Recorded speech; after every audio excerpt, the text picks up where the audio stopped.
Peggy 18.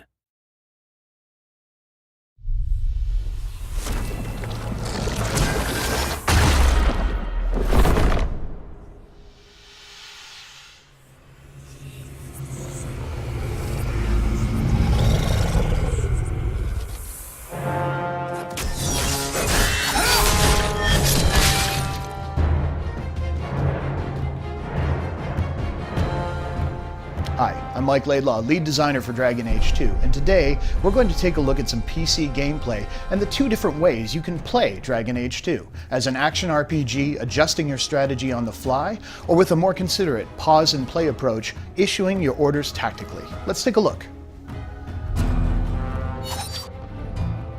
So let's take a look at how Dragon Age 2 plays if you tackle it like an action RPG. If you want to play in real time, you can absolutely do so.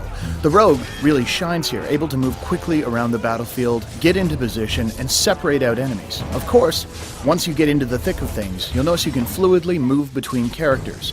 Mages, of course, shine when groups are clustered, while a stealth character can deliver vast amounts of damage from the safety of shadows. And with the enemies torn to pieces, it's just a matter of switching back to Hawk to pick up the stragglers. So you've seen how Dragon Age 2 plays as an action RPG, but what happens if we take the same situation and play it more tactically, pausing to issue orders? Let's find out. With the game paused, let's take a look at our situation. We have enemies that are going to move forward towards Aveline, our tank, so what we'll do is taunt them to ensure they cluster up around her.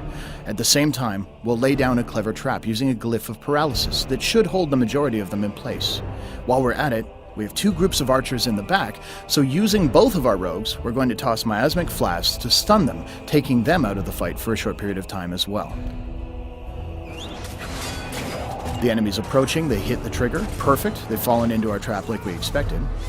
And now we're able to cut down the back ranks, using our archer to eliminate theirs while they're stunned. The tank, of course, Aveline, can move in and start dishing out damage while the defenses are down on the paralyzed foes. Now that they're gathered up, let's take a look at the situation as it's evolved.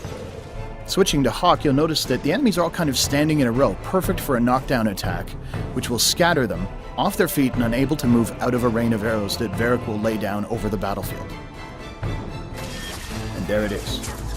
Now switching back to our mage, we register the enemies are starting to weaken. We're going to use a top-tier mage ability, Firestorm, raining down from the heavens to eliminate the last of our foes. So this is just an example of how a well-coordinated team can deal with an encounter where they're vastly outnumbered. So there you have it. Dragon Age 2 can be played with the smooth, responsive controls of an action RPG, or more tactically, pausing and controlling your actions that way, or of course, any combination of the two. Thanks for watching.